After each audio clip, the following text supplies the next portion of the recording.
বনী ইসরাইলের ঋণ পরিশোধের এক অলৌকিক ঘটনা। হযরত আবু হুরায়রা রাদিয়াল্লাহু এর বরাতে এই হাদিসটি বর্ণনা আছে। তিনি নবী করিম সাল্লাল্লাহু আলাইহি ওয়াসাল্লামের কাছে নিজের ঘটনাটি শুনেছেন। বনী ইসরাইলের এক লোক অন্য এক লোকের কাছে 1000 দিনার ঋণ চাইল।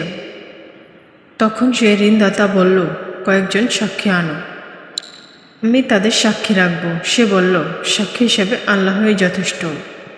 তখন ঋণদাতা বলল, তাহলে একজন জামিনদার উপস্থিত করো। সে বলল, জামিনদার হিসেবে আল্লাহই যথেষ্ট। ঋণদাতা বলল, তুমি সত্য বলেছ। এরপর নির্ধারিত সময় তাকে 1000 দিনার দিয়ে দিল। তারপর ঋণ গ্রহীতা সমুদ্রে সফর করল। সে তার কাজ শেষ করে সে যানবাহন খুঁজতে লাগলো, যাতে নির্ধারিত সময়ের মধ্যে ঋণদাতার কাছে এসে পৌঁছাতে পারে। কিন্তু সে কোনো বাহন পেল না।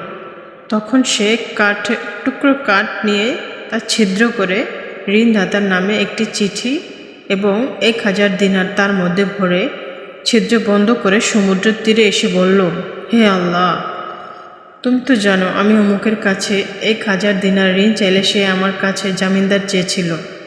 আমি বলেছিলাম আল্লাহই জামিনদার হিসাবে যথেষ্ট। এতে সে রাজি হয়। তারপর সে আমার কাছে সাক্ষী চেয়েছিল। আমি বলেছিলাম সাক্ষী হিসাবে আল্লাহই যথেষ্ট। তাতে সে রাজি হয়ে যায়। আমি তার ঋণ যথাসময়ে পরিশোধ করার উদ্দেশ্যে যানবাহনের জন্য যথাসাধ্য চেষ্টা করেছি, কিন্তু পাইনি। তাই আমি তোমার কাছে সোপর্দ করলাম। এই বলে সে কাঠের টুকরাটি সমুদ্রে ছুঁড়ে মারল, আর কাঠের টুকরোটি সমুদ্রে ডুবে গেল।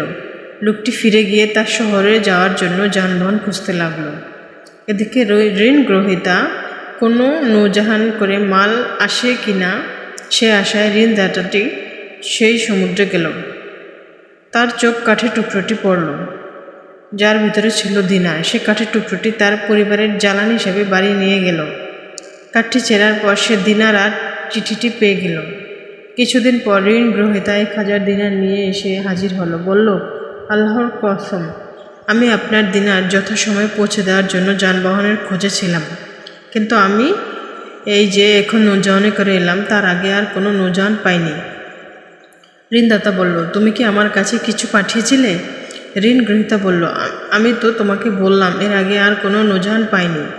সে বলল, তুমি কাঠের টুকরার ভিতরে যা পাঠিয়েছিলে তা আল্লাহ তোমার পক্ষ থেকে আমাকে আদায় করে দিয়েছেন। তখন সে আনন্দ চিত্তে 1000 দিনার নিয়ে ফিরে গেল।